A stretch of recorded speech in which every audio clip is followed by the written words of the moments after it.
In this video, we're going to talk about what kind of camera I would buy if I had a specific budget or wanted to create specific content or wanted some specific features in my camera. So let's talk about cameras.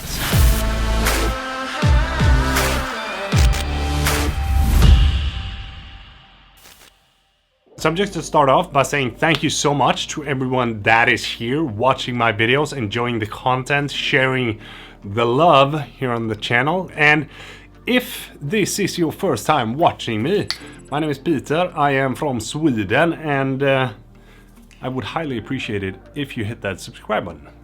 When it comes to cameras, it's not gonna be like this or that camera is gonna be better than the other, or this camera is gonna be the best to start out with, or this camera is gonna be the best to start out with, because there's so many different cameras out there that do different things and cost different amounts of money, and you know, there's just a jungle out there. But I thought I'd share what camera I would start out with if I were to start doing content creation in YouTube today, depending on the budget that I had. The first recommendation that I have is that you actually save up a little bit of money to be able to buy a good camera instead of an okay camera. So like the minimum budget that I would set for a camera that is good enough to create content today would definitely be somewhere around the $500 mark, because like at 500 bucks you can get some really good cameras, but below that you're probably gonna miss out on a couple of different features that you would like to have in your camera. And I mean, like, you guys know me, I'm a Sony shooter and I feel really comfortable using my Sony a7 III and a7R III, and I know the cameras like inside and out. But that doesn't mean that you have to go for a Sony camera, or that I would recommend you a Sony camera. No.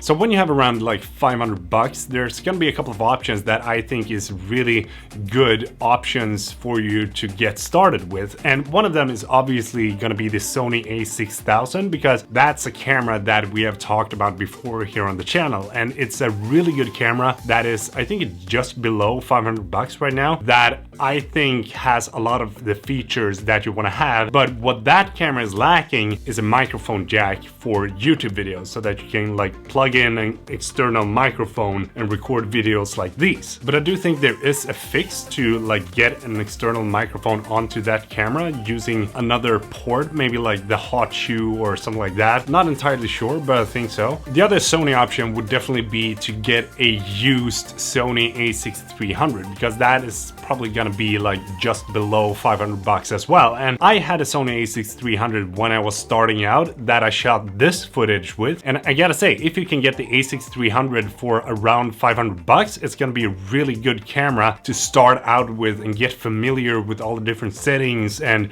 stuff that you can do with that camera. I mean, in the a6300 you do get the 120 frames per second in full HD, and that is a really good thing to have in a small camera like that. If I was looking at a couple of other brands, I would probably go for the Canon M50 or the Fuji X-T100, because those are really good cameras that is at the same level as the Sony a6000 in my opinion. If you were to have a budget that is around $500 or $1,000, then there's a whole different ball game that we're playing, because there's a bunch of different cameras that you can get within that price range. I mean, you got the Fuji X-T30, you got the Lumix G80, you got the Sony a6100, and then you got the Canon EOS M6.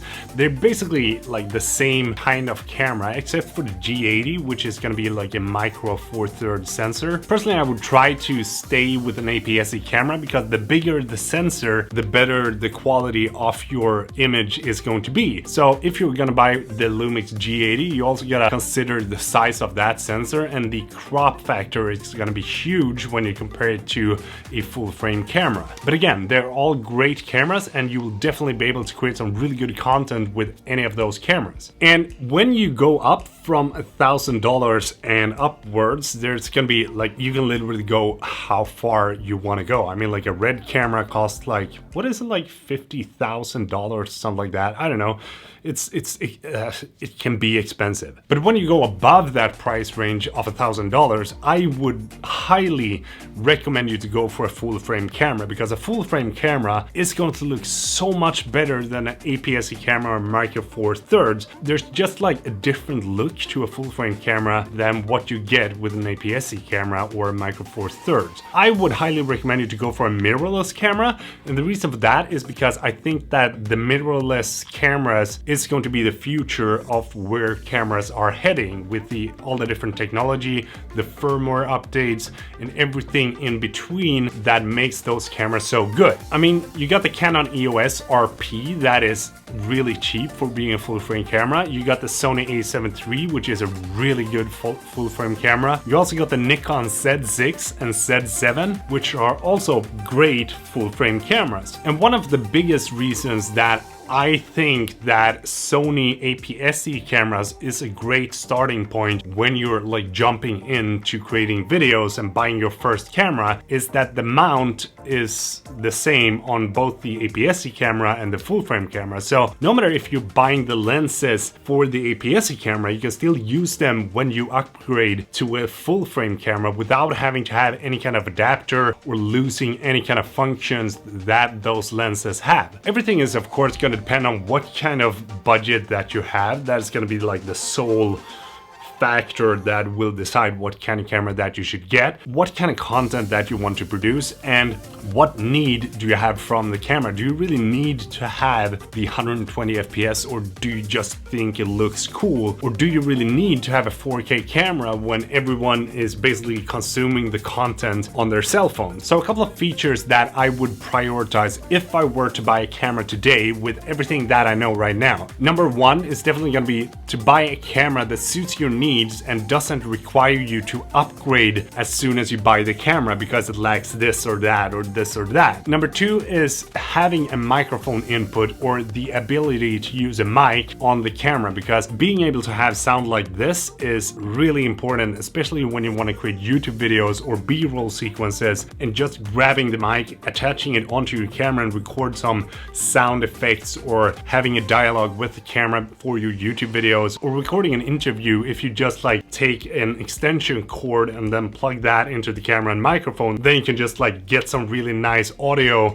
straight out of the camera. And number three would be to buy a camera that I feel comfortable with using and feel like, you know what, I can learn this camera inside out if I just play around with it for a while. And that is exactly how I feel with my Sony a7 III and a7R III. And of course I'm gonna recommend the Sony a7 III and the Sony a7R III because I use those cameras. I know those cameras like inside and out, and I think they are really good cameras for the kind of content that I produce. And that is the most important thing. So if you feel that the content that I produce is the same kind of content that you want to produce, then I cannot recommend these cameras enough. I really hope that this video helped you to like find a path to the camera that you want to buy, because there's a bunch of different cameras out there. Thank you so much for watching. Really hope that you enjoyed the video, and if you did, please do give it a thumbs up, and I would love to know what you thought about that intro, because I think it looked so good.